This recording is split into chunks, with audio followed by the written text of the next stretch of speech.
आज इस सदन में आपने मुझे महामहिम राज्यपाल जी के अभिभाषण पर संशोधन प्रस्ताव रखने का अवसर प्रदान किया।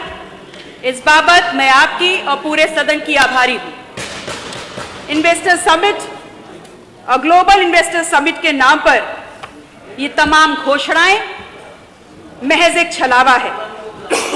जब तक ये साफ साफ प्रदेश की जनता के सामने न रखा जाए और ये बताने का काम ना किया जाए कि पूर्व में इस तरीके के जो आयोजन किए गए इसका प्रदेश को क्या लाभ मिला, और मान्यवर ये स्पष्ट करना चाहूंगी कि ये लाभ कागजों पर लिखे आंकड़ों में नहीं बल्कि धरातल में आम जनता को खुद दिखने चाहिए।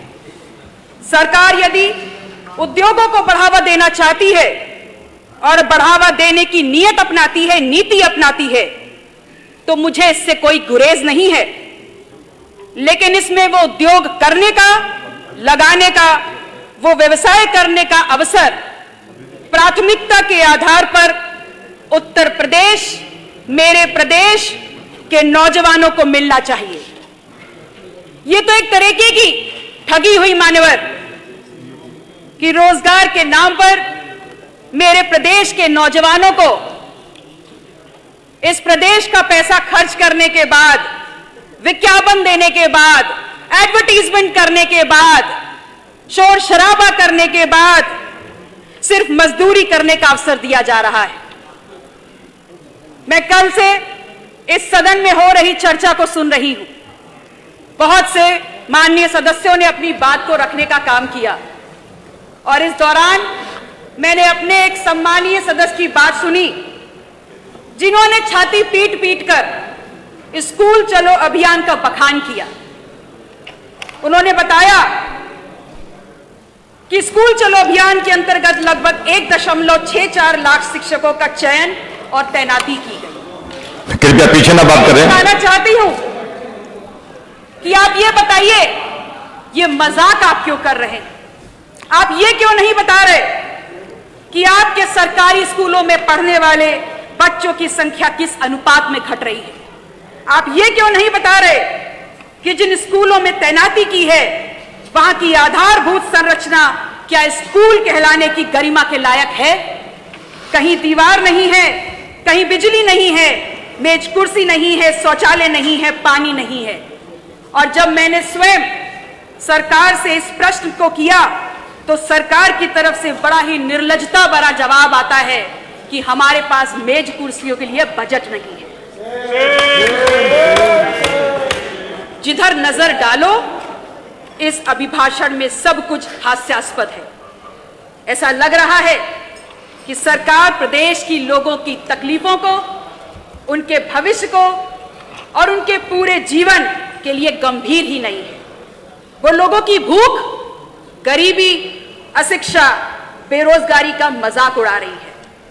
और सबसे बड़ा सवाल ये उठता है कि अगर सरकार शिक्षा, स्वास्थ्य और रोजगार इन तीनों क्षेत्र में निजी पूंजी निवेश के आधार पर अपनी उपलब्धियां बताना चाहती है तो उसे यह भी जरूर बताना होगा कि इस प्रदेश की जनता से जो भारी भरकम टैक्स के नाम पर वसूली होती है वो पैसा कहां जा रहा है।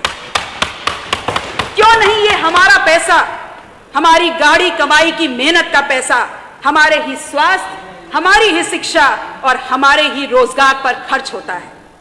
माननीय अध्यक्ष जी, ये अभिभाषण महज छलावा है।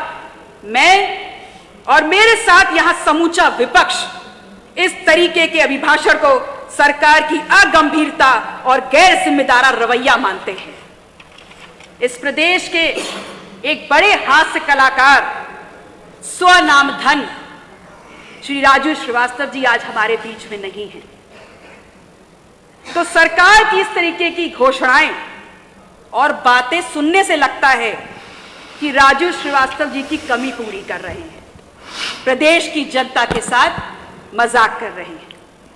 मेरा आग्रह सिर्फ मेरे जनपद महात्मा गौतम बुद्ध की तपोस्थली कौशाम्बी के लिए नहीं बल्कि मेरे संपूर्ण प्रदेश उत्तर प्रदेश के लिए है कि इस अभिभाषण में प्रदेश सरकार में बैठे जिन लोगों ने आम जनता की गाड़ी कमाई की भारी लूट खसोट की है, उस पर भी बात होनी चाहिए थी, उसको भी शामिल किया जाना चाहिए था।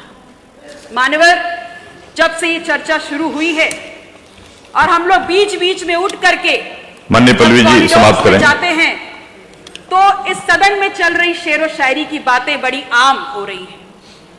तो इस दौरान मेरे अंदर का कवि भी थोड़ा सा गुदगुदाने लग गया। बस उसी से समाप्त करिए। मुझे भी धूमिल सी 2 लाइनें याद आ गई। बिल्कुल, बिल्कुल। और वो कह करके अपनी बात को समाप्त करूंगी। जी जी। कि तुम्हारी फाइलों में गांव का माहौल और मौसम बहुत गुलाबी है।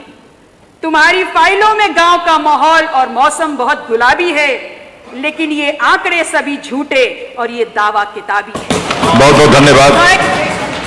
डॉक्टर MP आर्य जी।